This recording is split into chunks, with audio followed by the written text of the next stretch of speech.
Assalamualaikum warahmatullahi wabarakatuh. Assalamualaikum warahmatullahi wabarakatuh.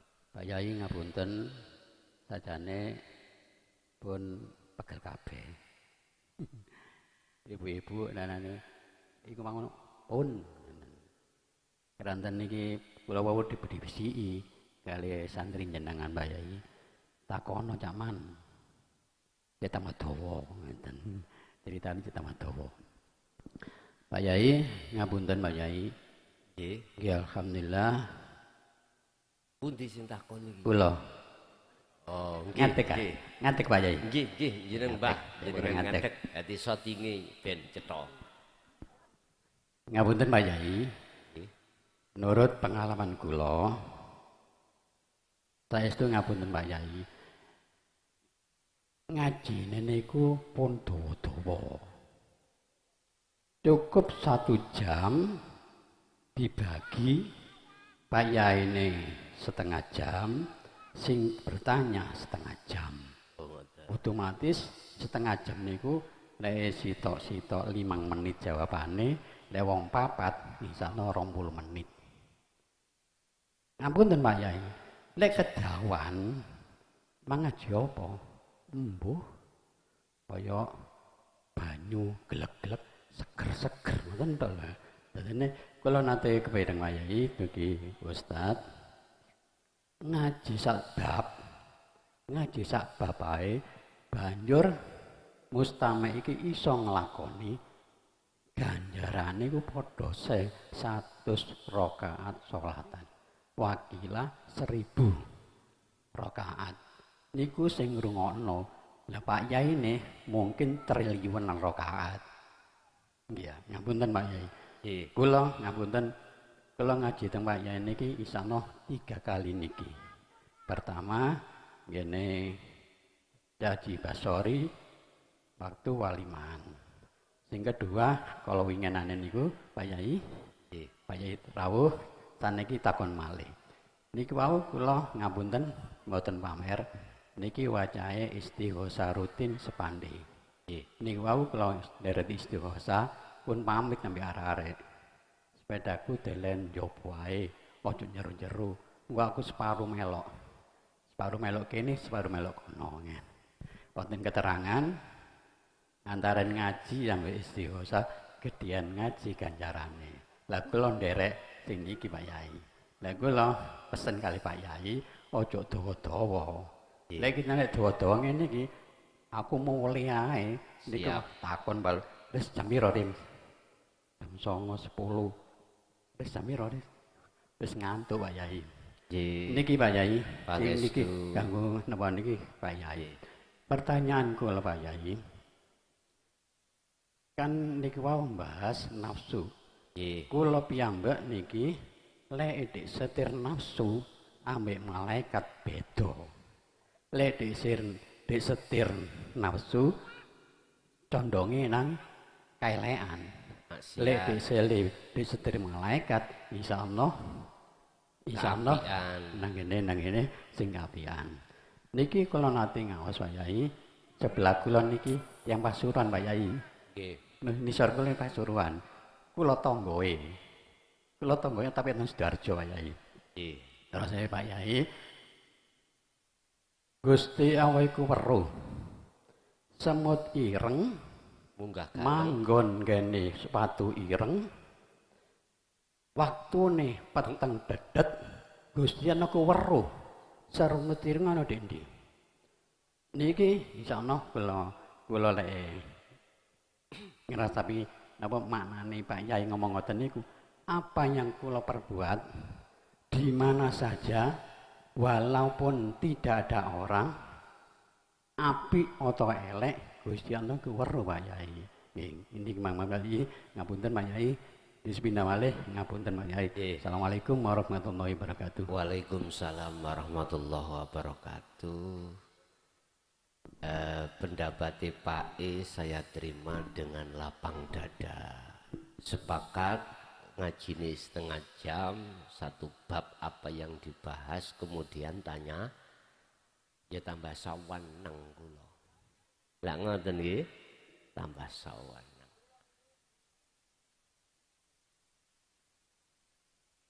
Pun saya terima. Yang kedua, memang apa yang dibahas diterangkan di hukum syariah dan hakikat itu substansi atau mahol syahidnya tidak sama. Tadi dikatakan jikalau aku disetir nafsu mesti kelakuanku elek. Maksiat iku jasmani. Laku elek itu maksiat dilakukan jasmani. Maksiat, betul Pak, itu betul. Saya juga ngaji di pondok itu juga begitu. Manakala apa yang muncul dalam dirimu kebaikan datangnya dari Allah. Manakala munculnya kejelekan dalam dirimu datangnya dari nafsu. Lah gitu dah. Sudah benar dan itu juga ada dasar Qur'annya. Benar sekali. Lah, secara syariat konteksnya perilaku itu yang dilakukan oleh jasmani. Kalau hakikat mandangnya itu rohani. Perilaku rohani. Perilaku hati. Perilaku hati. Makanya jari Gus Dur nek ngaji ojo ilmu syariat bloko. Lah ngoten toh? Nah, artinya kudu ngaji ilmu hakikat. Sebab ilmu hakikat itu kanggo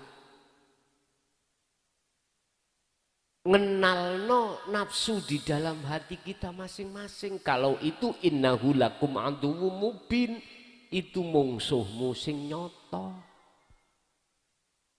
Nah, kalau pandangan hakikat yang disebut maksiat dan taat iku begini, Pak. Nyun sewu. Ini tidak melihat dari sisi jasmani ndak, perilaku jasmani. Jasmani ngelakoni maksiat atau taat. Maksiat contohnya nyolong. Maksiat contohnya apapun di dalam syariat jasad ngelakoni maksiat. Dan atau jasmani iki ngelakoni taat kebajikan, kebagusan, contoh sholat, contoh sedekah, contoh poso, contoh haji. Becik toh? Becik, baik. Tapi secara hakikat di mata Allah apa juga dikatakan baik, bagus. Ntar dulu. Hati kita karena Allah, apa karena selain Allah. Lagu haji ben diceluk wong bah ngene, bah ngono. Lagu salat iku gak lillahi ta'ala, gak karena Allah ta'ala, karena selain Allah. Tahapan al-ubad, ahli ibadah iku ono macam telu. Ono macam telu, Pak. Ning hikam Ibnu Athaillah iku dawuh al-ubad ahli ibadah iku ono macam telung golongan.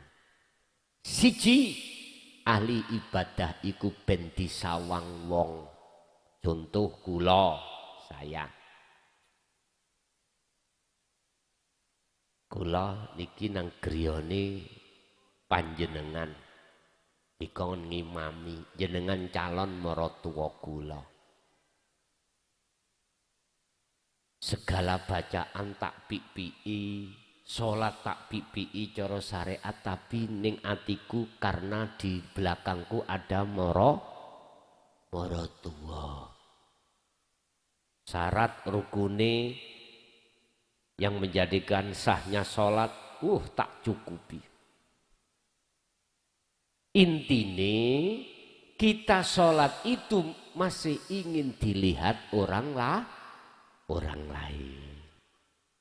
Hati loh Pak, ini bukan jasmani. Hati si ono klik Nit seperti itu. Satu, al-ubad, ada ahli ibadah itu. Yang kedua, karena ingin diganjar Gusti Allah, karena ingin dimasukkan surga Gusti Allah. Aku tanya, ganjaran ambek swarga iku makhluk apa kholik? Makhluk. Iku yang menciptakan Allah. Padahal tujuannya wong sholat adalah menyembah, bertemu Allah. Ada golongan sholat kita itu seperti itu, ahli ibadah. Ini kelas-kelas Pak. Yang terakhir, sesuai dengan niat sampai waktu sholat lillahi ta'ala. Bagaimana sih dikatakan lillahi ta'ala? Karena Allah. Hatimu iku sadar, iling, ingat. Aku bisa takbir karena ada yang menakbirkan. Saya bisa berdiri karena Allah yang mendirikan. Saya rukuk, saya sujud dan lain sebagainya. Hatimu sadar kalau semua apapun yang terjadi datangnya bukan dari kita, tapi dalam hati meyakini semata-mata karena Allah. La haula wala quwata illa bil. Golongan sing nomor 3 iki golongan paling sedikit. Itulah golongan bagi orang-orang yang hatinya sudah ditanamkan Allah cahaya makrifat pada Allah Subhanahu wa ta'ala. Pertanyaannya, kita golongan yang keberapa? Udah, iku sampean gerabak ning ati sampean dewi-dewi.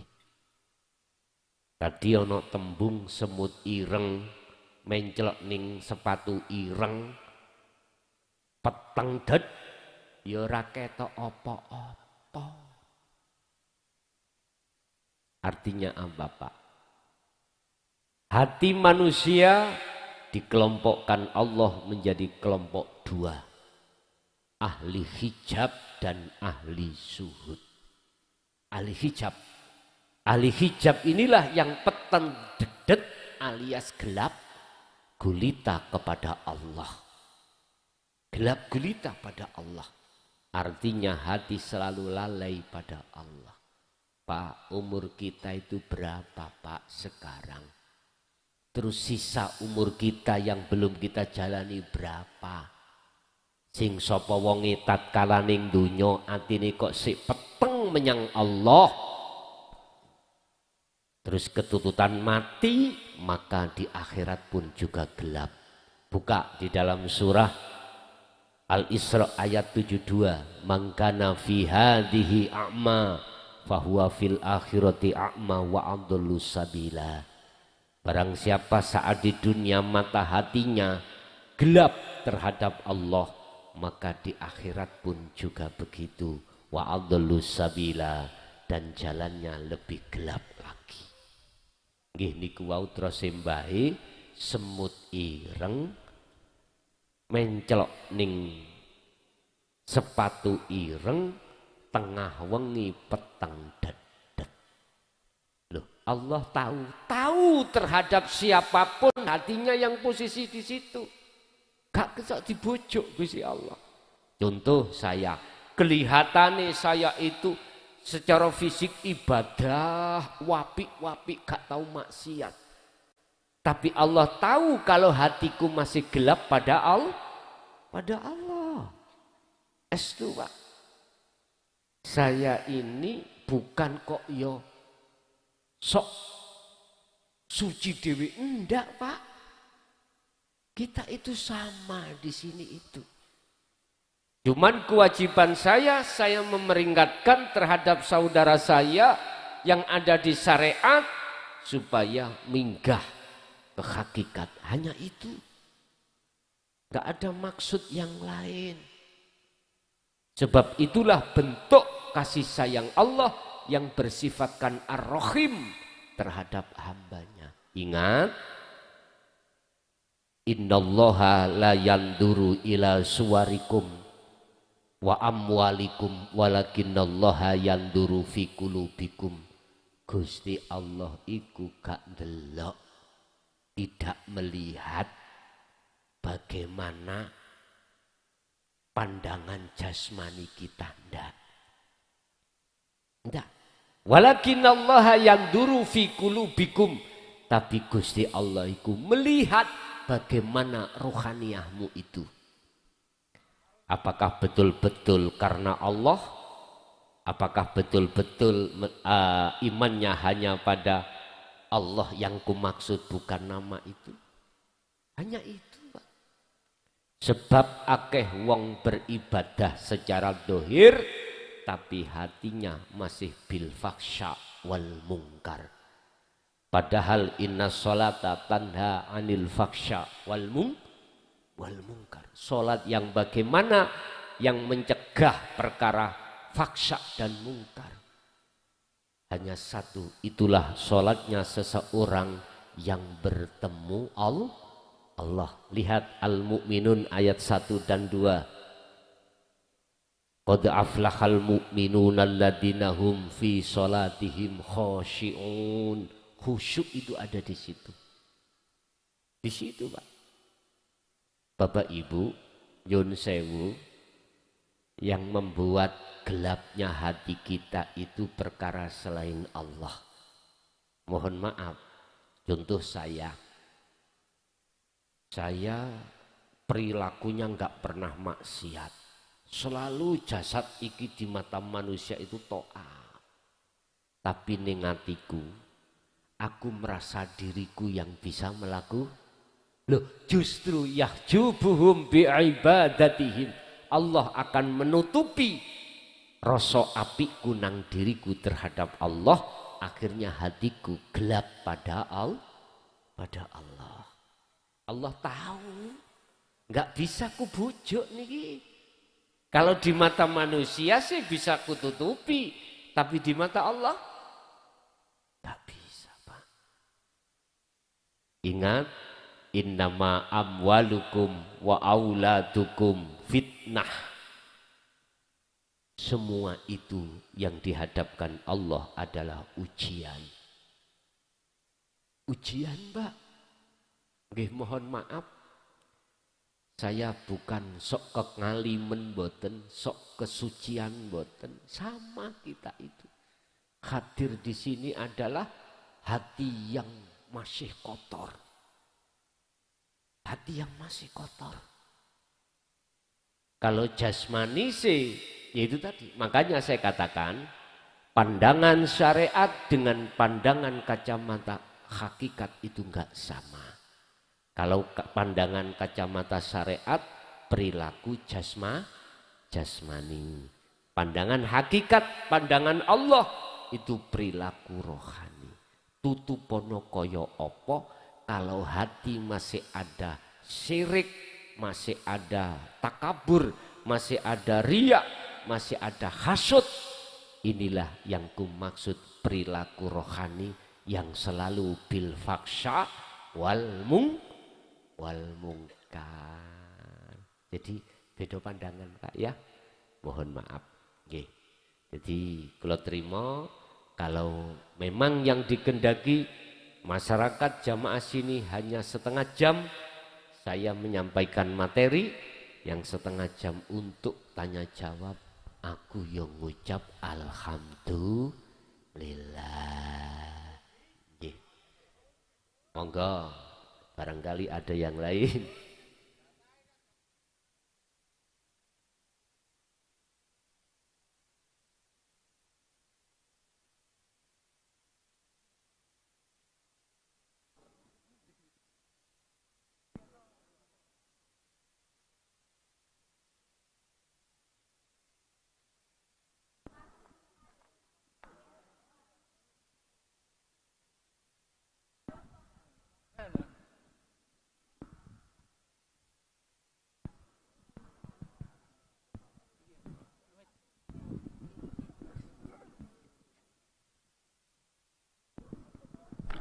Assalamualaikum warahmatullahi wabarakatuh.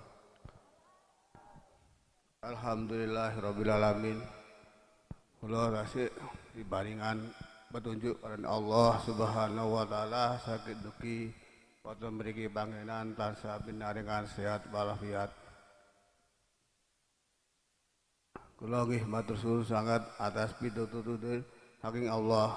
Ingkang kula badhe tanya Gus. Kula nate mimpi dalam waktu kholwat kula nggih enten griya enten dalem mriki. Sak mantun niku kula nate di badhe mlebet teng gedung Gus. Iki kula mlebet teng pintu samping niki mboten asal digawe liwat pintu khusus mriku wonten sing jaga. Lah kula badhe mlebet mriku langsung ditemoni tiyang tiga. Yang tiga niki napa niku langsung nyetep kula niki saat enten syarat tunggal harus maca selawat ping 12.000 Gus. Nah sing kula tandhaken maksude dalam mimpi kula niku wawon napa, tapi kula waktu niku seketika niku nggih tetep siruk lasor kula gecoki saged kula aturaken carane siruk lasor niku Gus menawi lepat nggih. Sakmenanu nggih tetep kula waktu niku kula langsung nggih tetep sesuai nggih dengan petunjuk-petunjuk niku padahal hanya hidup itu Allah yang ada, yang lainnya tidak ada. Setelah itu langsung seketika itu yang nyuruh baca sholawat 12.000 itu langsung hilang seketika Gus. Seketika itu langsung saya bangun jam 1:30 malam Gus.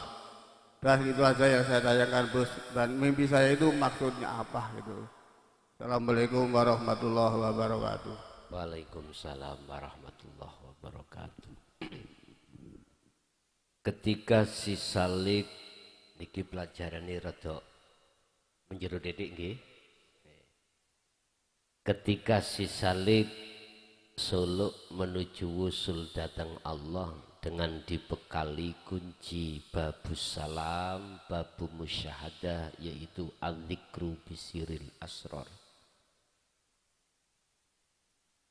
Banyak mengalami beberapa hal di dalam tahap demi tahap. Nah, gandeng dengan mimpi panjenengan tadi mempunyai maksud bahwasanya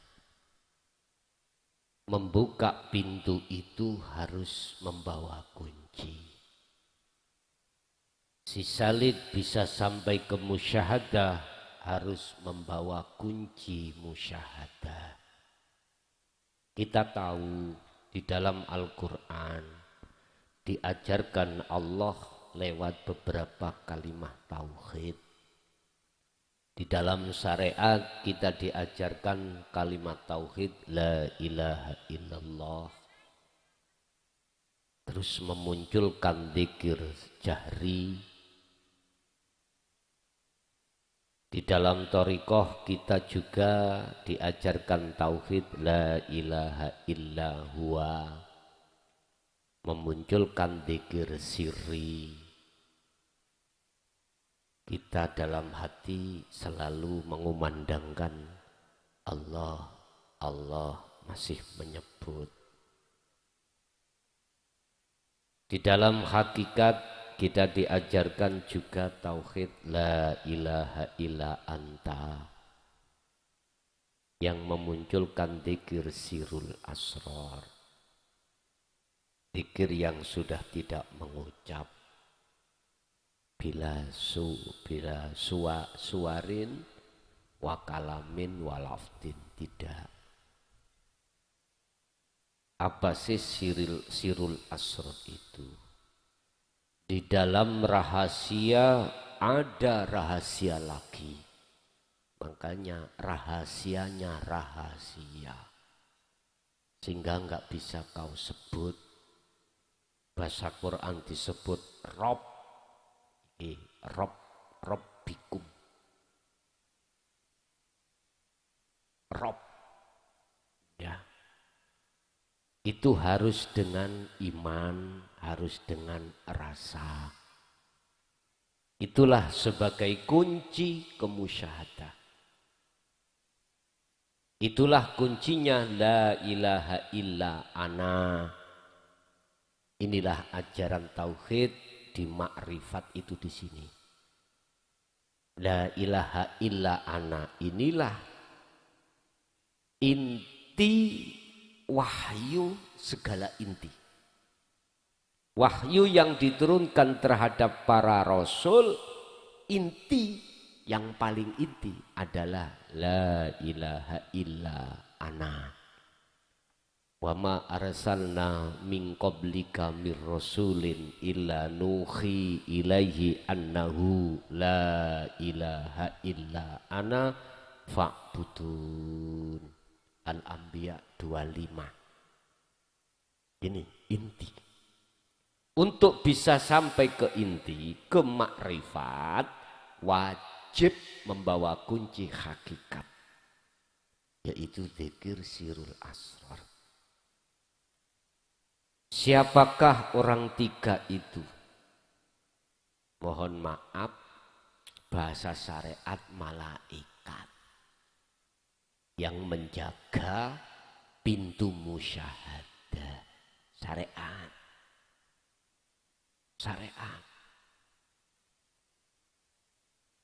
Itulah yang kumaksud alam mukasyafah.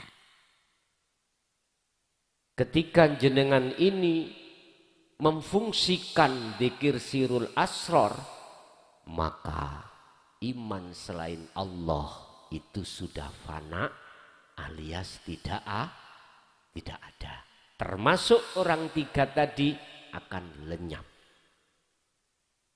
Makanya taruhan kita si salik ketika suluk nuju wusul terkadang itu ngalami alam malakut jabarut lahut di situ Pak Bu. Bertemu para malaikat, bertemu para begebluk, bertemu para kekasih Allah, dan semuanya itu masih kategori makhluk. Lah, disitulah butuhnya sirul asrar itu, supaya kita tidak tergiur dengan apa karomah kesaktian yang ada di alam mukasyafah atau makom mukasyafah. Bapak Ibu, dengan sirul asrar inilah kunci yang harus jenengan bawa untuk bisa masuk ke gedong. Sebab siapapun tidak akan pernah masuk bisa ke gedong manakala tidak membawa kunci. Bapak Ibu, tanda kalau sudah masuk di dalam gedong, maka jeratan nafsu yang paling halus adalah keakuan kita. Keakuan diri kita yang suluk. Keakuan diri kita yang zikir, keakuan diri kita yang segala-galanya, ini harus ditanggalkan. Secara otomatis niku mengki fana. Qul ja'al haqqu wa zahaqal batil innal batila kana zahuqa. Ketika kebenaran itu datang, maka lenyaplah kebatilan. Jikalau cahaya makrifat itu datang, maka saat itu akan sirna kegelapan hati. Malam ini, jikalau listriknya mati, yang terjadi kegelapan. Ketika listriknya menyala dan datanglah cahaya, maka saat itu kegelapan akan sirna. Itulah sanepan-sanepan yang diisyarahkan Allah di dalam Al-Quran seperti itu. Jadi pertanyaannya, iku kejadian apa? Yo kejadian bukanya musyahadah itu di situ Pak Bu. Lah terus yang dikatakan bertemu Allah itu siapa? Yang bertemu Allah, yang melihat Allah itu adalah Allah sendiri. Yang tadinya bernama ruh dan lain sebagainya. Ini nanti la ibsar wa mubsar wa basyar, semuanya akan fana. Lah saat itulah gendeng-gendengin jenengan. Sing tak maksud gendeng wis gak ono hargane sak liyane Gusti Allah bagi hati yang seperti itu. Gak bisa hati jenengan itu nanti melalaikan Allah, gak bisa.